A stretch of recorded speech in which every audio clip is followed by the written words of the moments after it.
Alrighty, welcome to the Red and Black Wrestling. I am here with Rocco Demartino. He was your Catholic State Champ at 132, right? All right, just wanted to make sure I didn't want to say 38.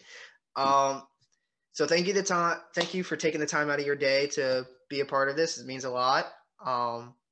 So we were talking a lot before this. We actually spent like half an hour talking before we even got into this interview, which is really fun. So we're gonna get right into it. Um, you mentioned while we were talking that you didn't qualify for Catholic States in 2018. No, I did You qualify. did. You I didn't didn't place. place. You didn't Yeah. place. That's what it was. And then you made the finals in 2019. You had a pretty impressive run there as well. Um, so talk about improving from not placing to making the podium and making that jump from the year before. It's really just the work. Like, going into freshman year when I didn't place, I went 1-2 with the Catholic States that year. I didn't do much summer work before. And then I thought I was like, because I had wrestled in 8th grade and I just thought I didn't need to practice, which deadly wrong. Like, you need to just grind it out. So from after what happened at Catholic States, I was like, okay, like I'm not gonna sit here and like not be placing at the Catholic State tournament. So, I went to Savage and Bogar's whole summer. I did freestyle and I just, loaded myself with work, and you can see it paid off. Yeah. Which is one of the things I wanted to talk to you about was Savage Wrestling Academy and Vogar's. How did their coaching staff and the wrestlers that practice with you and at those practices help better your wrestling heading into the following year and chasing those goals that you were setting from the year before? Yeah, so we'll start with Vogar's. Vogar's is really fundamental. Like, if you're rusty or anything, that's a good place to go to really just clean up your high crotch, your firemen's, your bars, your tilts, everything. Like, all the really basic stuff. Vogar gets you really good at that stuff. But Savage is more of my main club, and Accordino is an insane coach. He's so good. Oh my god, he just like pushes us like so hard, and like you hate it, but like It it's pays good. off.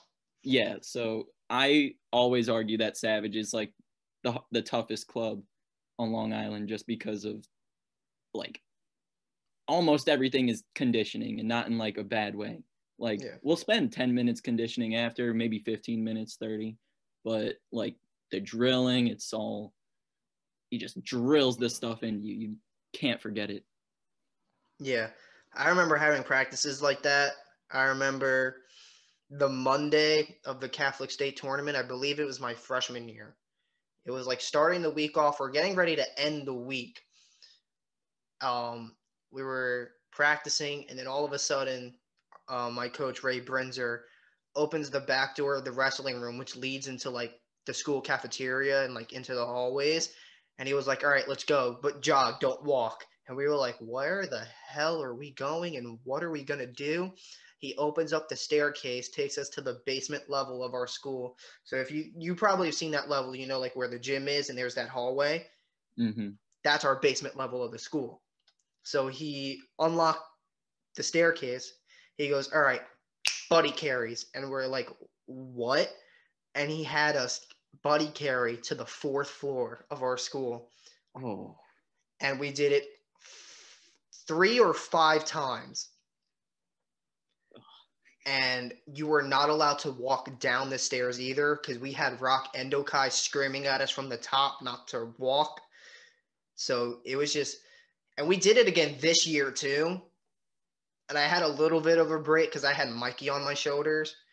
But like those conditionings, especially when you have Ray, like our coach Ray or Rock running it, you may not feel your limbs when you walk out. Like, it was so funny because in my school, all the other wrestlers, when we would see each other in the hallways going up and down the stairs, or even we had shaky legs, so we couldn't even walk straight. So it was just like as we were walking, and it was just something to laugh about because it's just like something like that is just like fucking crazy, but like Yeah. it's funny when afterwards and after it's done and you don't have to put up with it for that half an hour. But it's definitely very brutal. Have you ever had to do the dead man carries? Dead man carries. Like where you like grab someone and just hold them, they go completely limp and you just have to like lug them backwards. Oh, backwards? We actually did something that I would probably say similar to that. So I would stand in front of you and I would body lock you and lift you up. Like as you're facing, like so we're chest to chest, and I would lift you up, and we would run to the end of the room back. So it's kind of like that, except it's like instead of chest to back, it's chest to chest. And literally, like the coach who was running it was like, the guy who's getting lifted just go limp, and we're just like as we're being carried.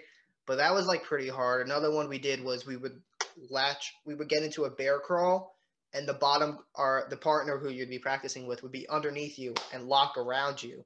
And you have to bear crawl while the guy underneath you is dragging himself on the floor. And he's not allowed to kick either. So you're literally hauling his just corpse on the mat. Yeah, that was probably one of the more like, fun, intense conditionings I've done. Yeah. Because it's funny because when you get the room really sweaty, it gets really easy, but it's also dangerous because everyone's sliding everywhere. So high risk, high reward. So it's pretty fun to just, now that I'm not doing it, I'm just kind of like, yeah, that's really fun. That's really great, but I would never do that again.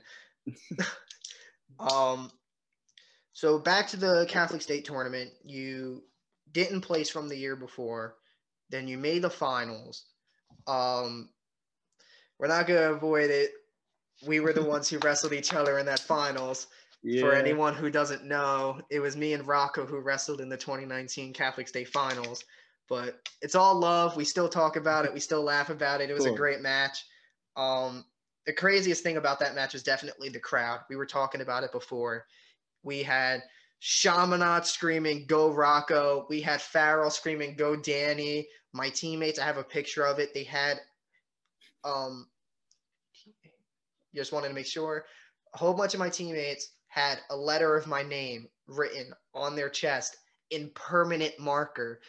And I had literally every day I walked into school, they were lifting up their shirt showing me that the letters were still on their chest. It didn't go away for about a week, you guys. I'm telling you, it was funny. But that whole crowd atmosphere was definitely just crazy because we had "Go Rocco" chants. We were having "Go Danny" chants. And we were having Kellenberg give their input in. We were having St. Joe's. We had Iona. Everyone just screaming. And in those closing seconds, it was just literally like you just heard everyone's feet in the stands. Oh my God. It was. And then uproar. And it was just like crazy. Yeah. And heading into the next year, we're gonna watch the match, but watching your Catholic State Finals match this year, damn. I was telling you about it before. You guys are gonna see it when we watch the video.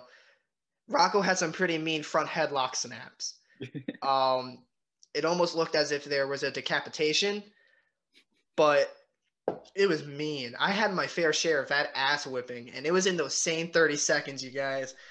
I got taken down, up in the air like I was a feather, and just pelted into the mat several times. And it hurt. I'm not going to lie to you guys. It hurt. But definitely a fun match. Definitely a great one to look back on. And I can say, watching you compete this year, it was definitely really cool to see you take that title that year. Because I remember watching and I was just like, yes, let's go. Because we wanted the best possible outcome, like we were all, no matter who was winning any of our Catholics, like any of our sectional finals, we were sending a pretty solid squad to states that year. Yeah. To states this year. So we had crazy finals matches all around. We had San Filippo.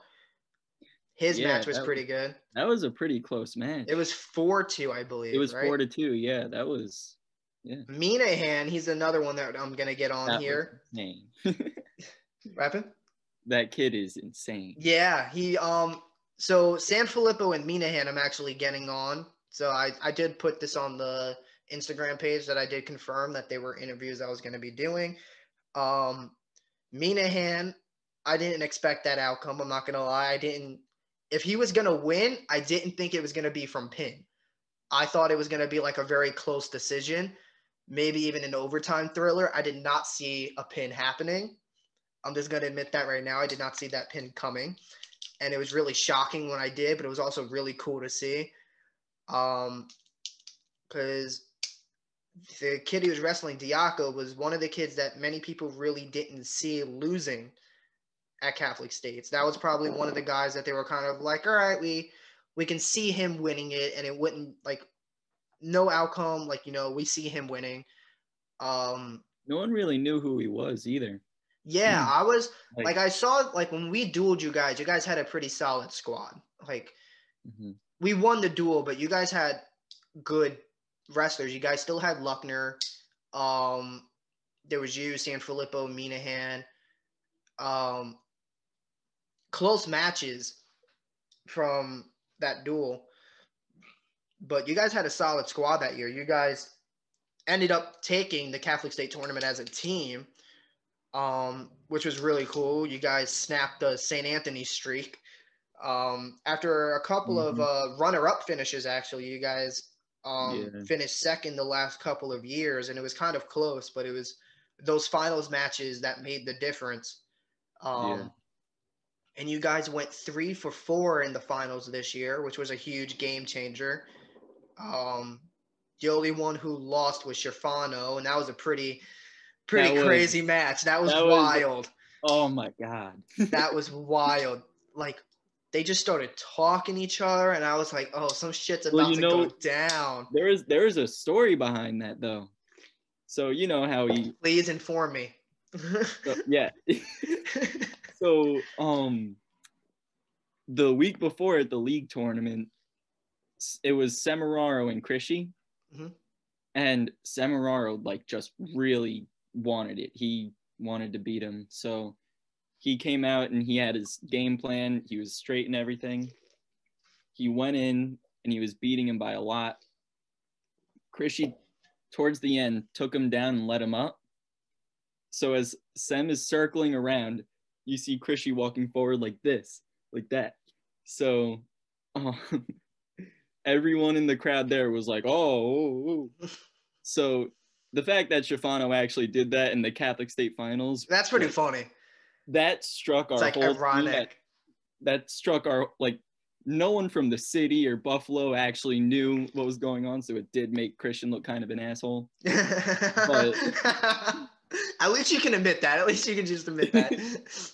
But he was actually just, like, standing up for Mike, which was really cool, actually. And like, when I saw that, I was like, it's like, what? Like, that's pretty ironic now that you're talking about that. Like, just having that happen. And your guys' league tournament is just like the same as ours, I believe. It's like a week or two before Catholic States. So that event was pretty recent. So it was still fresh in everyone's mind. Except for everyone else who wasn't there.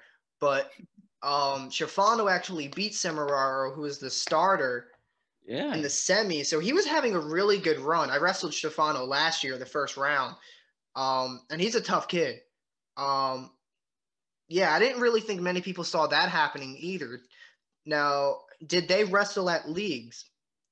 Schifano and Krishy? Schifano and Semeraro. Not that I believe. I don't remember their bracket, but I don't think they were on opposite sides, right? Yeah. Okay. I think... Did Schifano and Krishy wrestle at leagues? Maybe. Because it looked like they knew each other pretty well heading into that tournament. I don't really remember their bracket.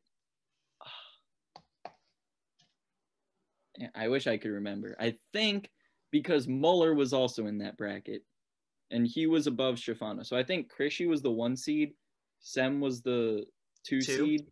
Yeah, and then I think it was Muller, then Schifano. So Schifano would have been on Krishy's side, right? He would have been the 4. Yeah. Okay. I'm not sure.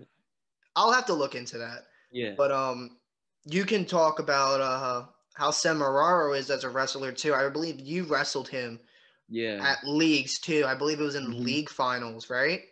Yeah. So you know firsthand how tough of a wrestler he is. Mm-hmm. So seeing Sherfano beat the starter in the Catholic State semis, Mm-hmm. definitely had a good tournament. Yeah. So I think it's about time we take a look at your Catholic State Finals match from this year. Okay. Let me pull it up.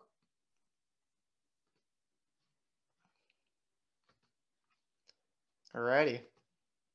So we have it right here after. Might be a little loud.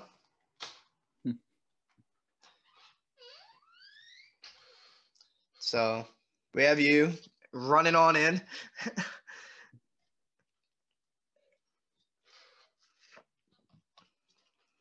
The 2 anklets makes you feel like such a badass. Yeah, I know, right? Yeah. Gonna lower the volume here. I can't hear it on my side. You can't hear it? No, but if you can, it's probably working. How about now?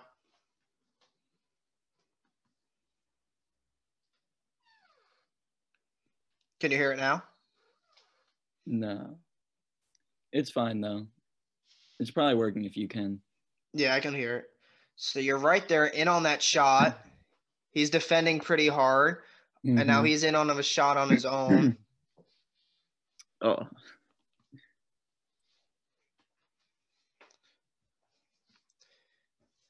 Now, is this where it happens? Oh, right there, right there. Yeah. Now, wait a second. Let me just go back here. Mm-hmm. Oh, damn it. I hate when it does that. Yeah. So I'm trying to rewind it here. There we go. So you're right here. I think you go ankle pick right here. Yep. Oh, okay. So that would have been too if you'd cover the hips sooner. I was trying to see what was going on there because that looked like two, but he had his hand just blocking it. That was like, I was really confused because I was holding his hip on the other side. Yeah. And I was covering his leg. So I thought that was two, but I shook that off. And there's those chants again. And there we go. Oh. These are the snaps I was talking about, ladies and gentlemen. If you do not see this, I will replay it again. It's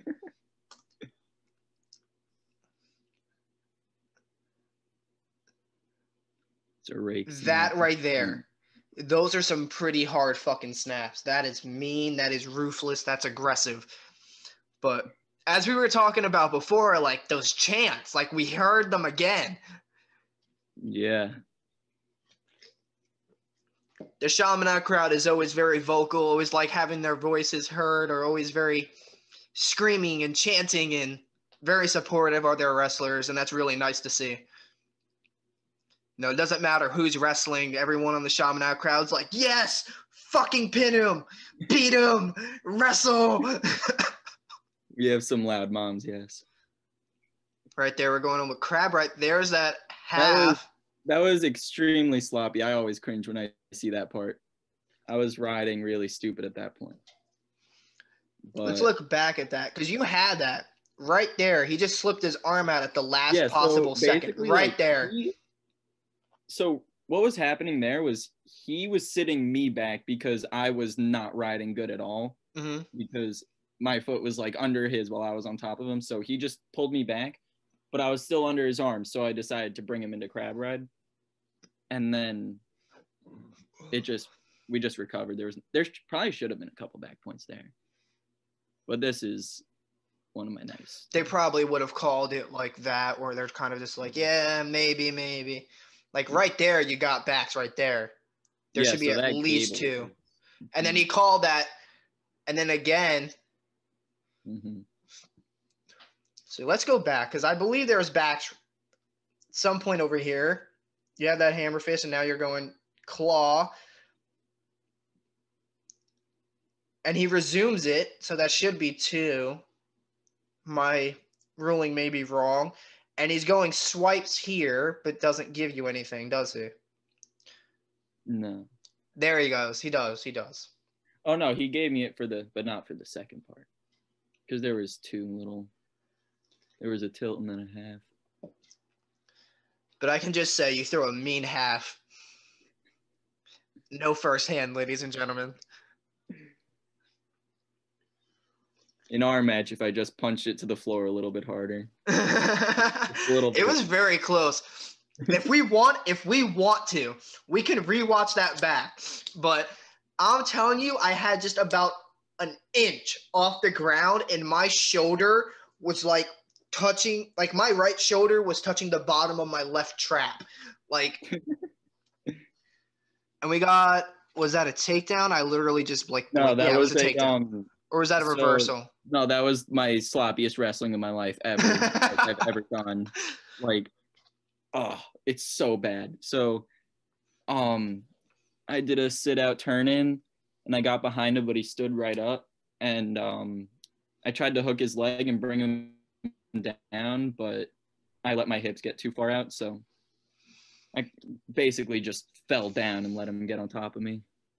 No, I don't remember the final score here. I believe it might be like 8-4 or the final score was 7-2. 7-2, right? Yeah, so here I got out. And then the rest of the match is basically just hand fighting and then a ride. Which you also have mean hand fighting.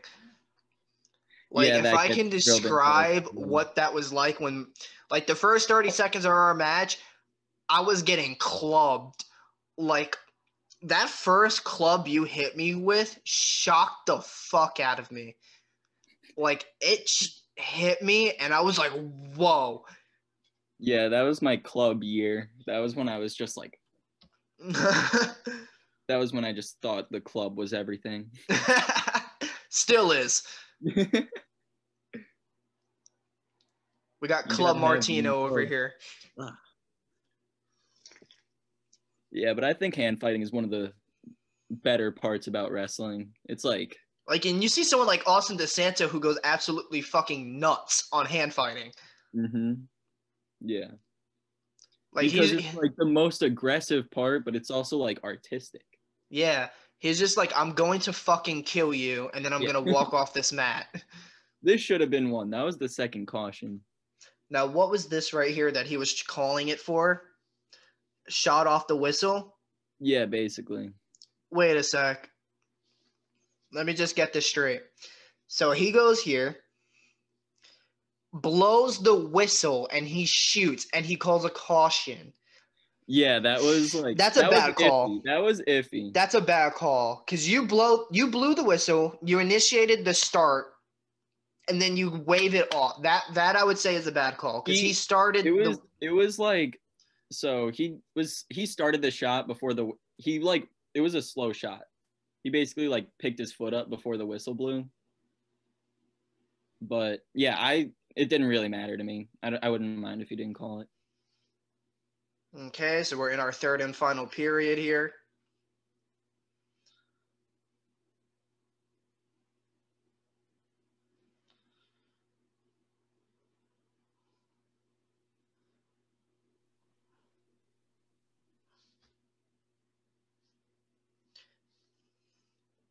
So this is actually interesting that this match ended with a third period rideout from me, because historically I have sucked on top.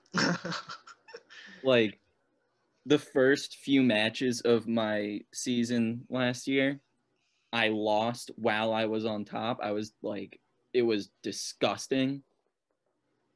So that was something I put a lot of work in throughout the season. So the fact that I was able to ride him out for this period was pretty good.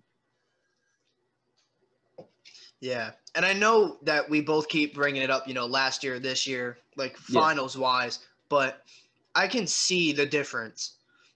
Like, I can see the difference in your wrestling, in your riding. There should be backs right there, but the shoulder was kind of up at the end there. There's another, but I can definitely see the difference. As I know firsthand, as I keep saying, but you gotta watch right there. That was almost a defensive pin. I felt it. Oh my God. I remember we'll wait until after the finals, but we were talking after the entire finals and we got our gear and we were in the locker room. But I'll wait in these last 30 seconds. See, this I don't appreciate. This call right here, stalling on top. Now, a lot of reps recently have been getting very stingy with calling on top, especially if you have a leg in. So if you flatten a guy out, they'll give you like 5 seconds. And if he's still flat, they're going to blow the whistle. And it's a pain in the ass because you're just looking to ride. You're looking to flat. You're looking to score points while he's just flat on his stomach and you're trying to work for something. And it doesn't look like you're stalling.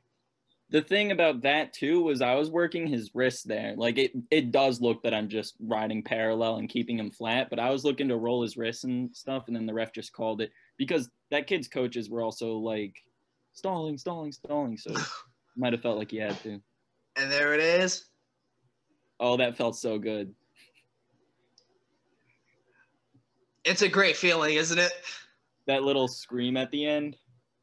That was a good feeling. So we're gonna let the celebration play out. Don't want to skip over the moment here because it was a great moment. Just this, like you can see it, like so happy, the smile. Mm-hmm. No, if you could see the other side, I was smiling the last 5 seconds. Yeah. I had the just like knowing that you have it locked up. Mm-hmm. Like you could see it a little bit here. You can just see relief.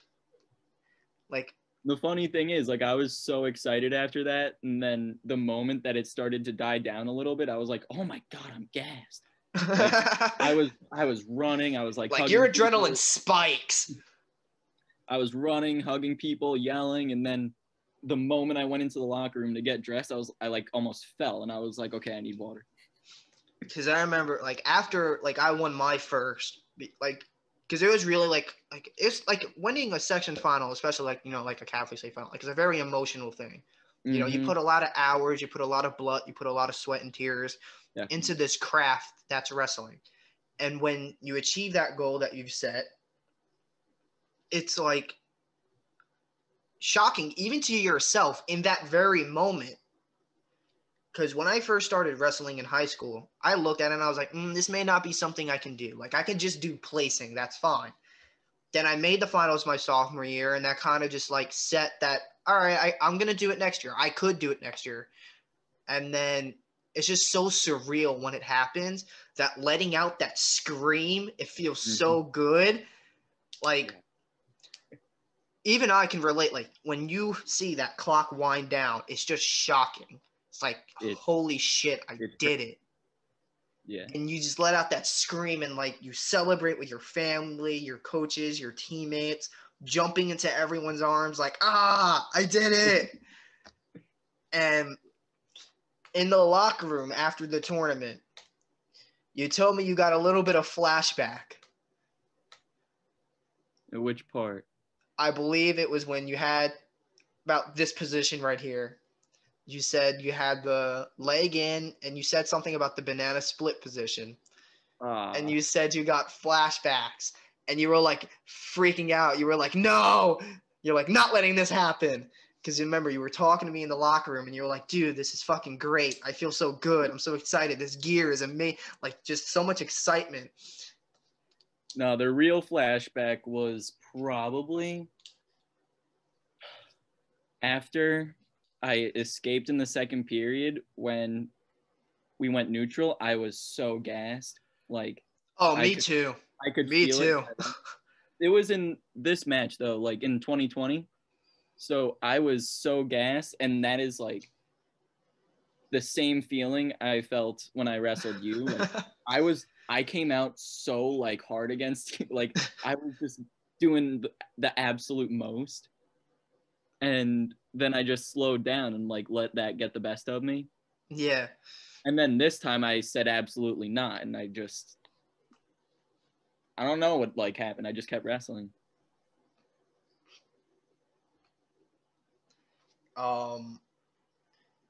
But yeah, like I remember I was gassed. I was exhausted. I had to fight off my back. You had a bar and a half that hurt, and it was just terrible to fight out of.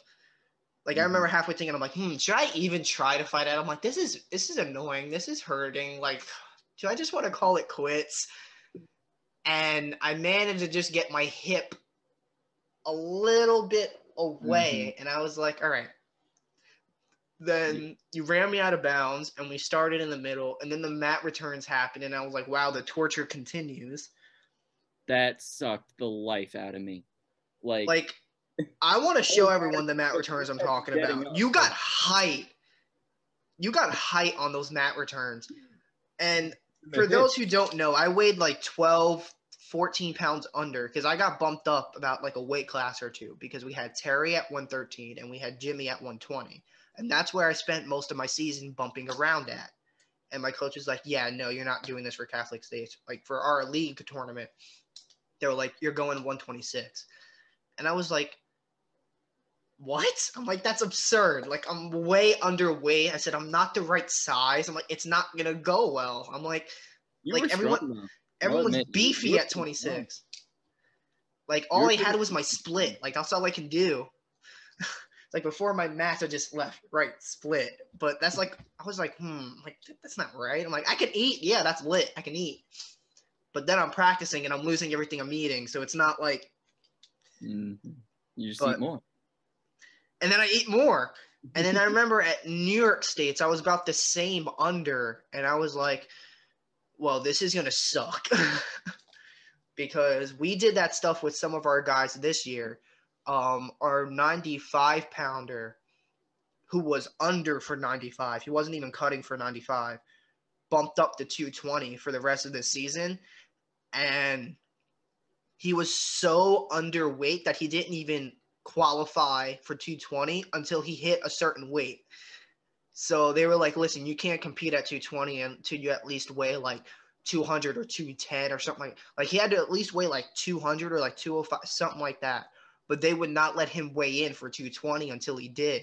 So he was like sickening himself, just gorging food just so he can make the weight, which like is nothing, like that's nothing you hear of. Like, yeah, I had to eat food to make weight. Like everything's like, yeah, I had to starve myself for 3 days straight, had like an ice cube for dinner, and I'm exhausted and I feel like shit. But he was like, no, I went out to eat 3 days in a row, haven't gained anything. They told me I can't compete until I weigh this amount. And it was just like, yeah. And we were all telling him, like, we were all messing around with him, like, yeah, you know, that really sucks. Like, we hate to be in your shoes right now. Like, you had to eat? Like, what? But gross. Eating? It's like, yeah, dude, like, what are you, like you're sickening. But, so yeah, looking back, I could just say one thing out of that entire finals was, holy snap down. That was fucking. It could have been a little bit harder or a little more frequent.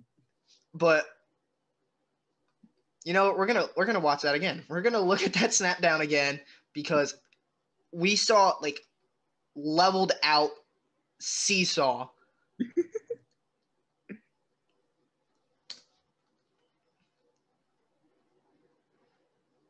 Did I pass it?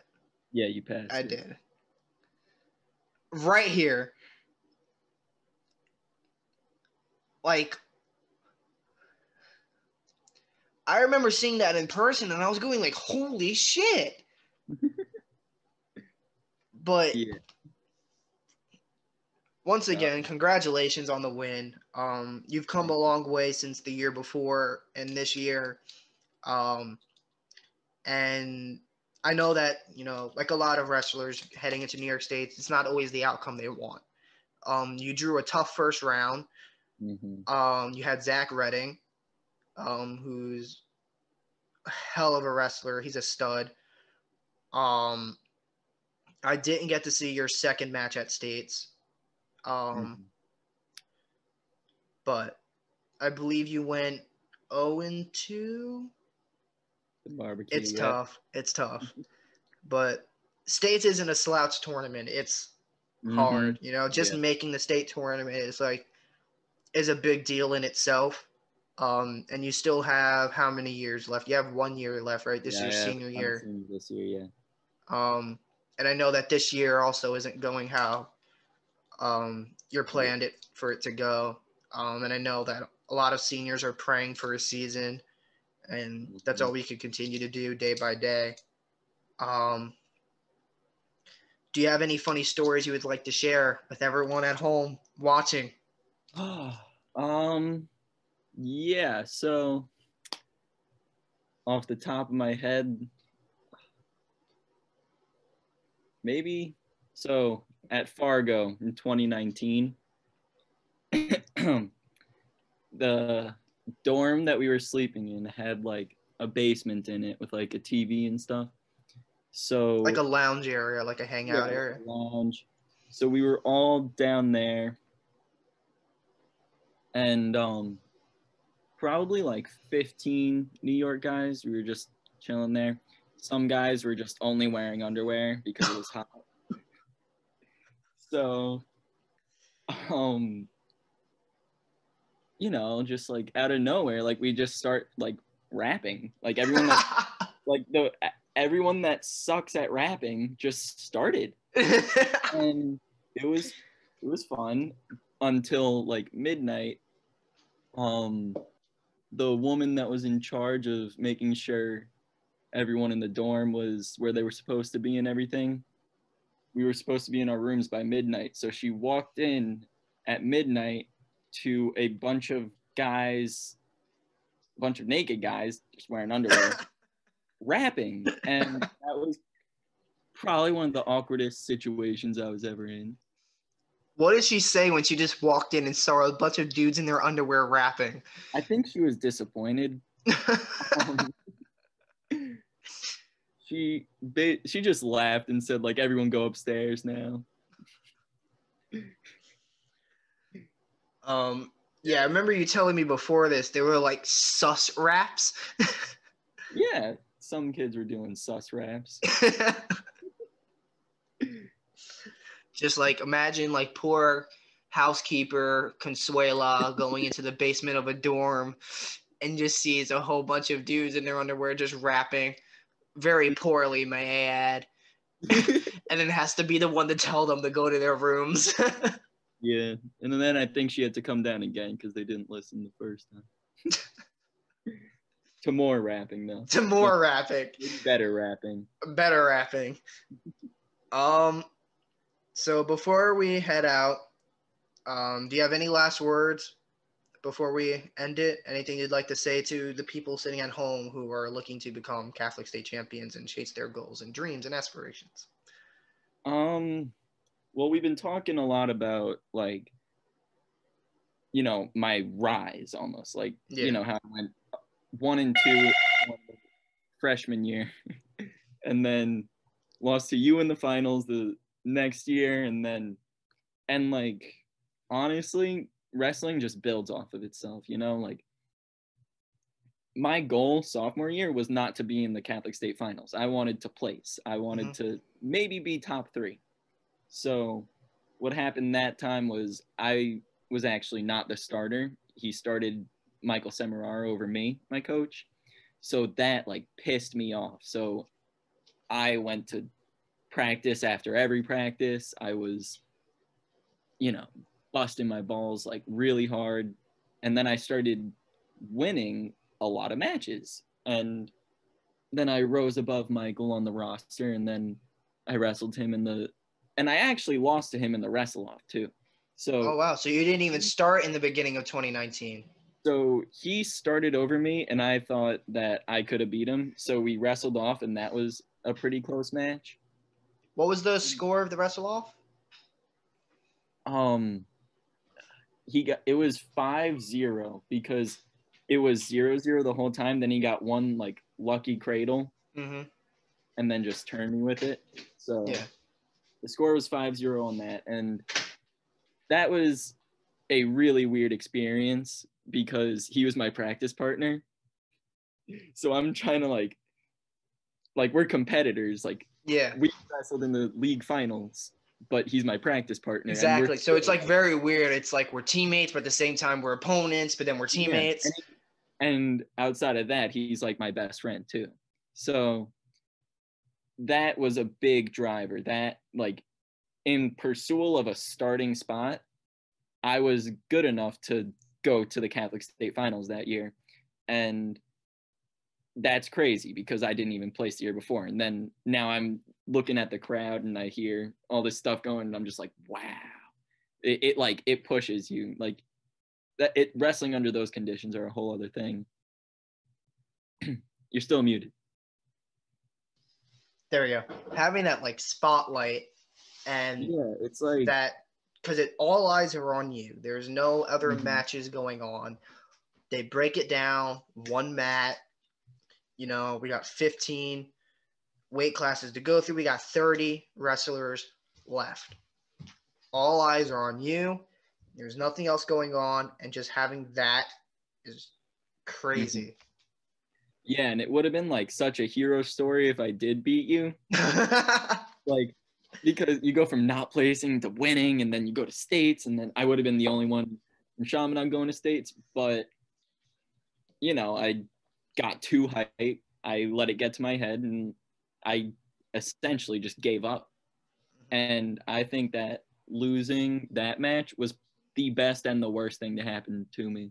Because if I won there, I would not have had the drive that I had to go and win this year. Yep. Because everything I did in the past year, like freestyle states, Greco states, and Fargo, and the countless hours I put in, that was all just to avenge that like one loss. Yeah. That was just in the back of my head. And this whole year, like, I wasn't even doing that good this year or last year. Yeah. I had a worse record my junior year than I did my sophomore year. And I wasn't winning as many tournaments. I was placing like third, fourth, maybe. At Eastern States, I went 0-2. But like Catholic States, I just was not going to lose that. That was the one thing. I was like, I don't care if I literally go 0-18 this entire season, like winning Catholic States. So I was not going to let that go. Yeah. So it's to not be complacent with your wins. Don't be satisfied with your wins. Take your losses, learn from your losses, and prove from those losses. You're never the best. There's always someone better than you, and you always have to beat them. Yeah. That's a pretty key takeaway from even international wrestlers who say, no, like, don't be settled on your wins. Focus on your losses. And even when you have your wins or you're undefeated, those matches, there's always something that you messed up on, whether it's positioning or maybe, you know, something technical. Like, there's always something that you're doing wrong. No one's ever perfect. Don't be complacent or satisfied with winning or even losing. Being satisfied with losing is probably worse than being satisfied with winning, because you think that that's okay. But like, no, like, that's not okay. You got to chase it. You got to do better. And you are always better than what you tell yourself you are. And you told yourself that every day heading into this year. You put in those hours and you got those results. And then from there, it's only going to go up. Yeah. So thank you for taking out the time of your day to do this. We've probably been here for about an hour, but that is okay. Time flies when you're having fun, ladies and gentlemen. Rocco Demartino from Chaminade. Thanks for having me, man. No problem.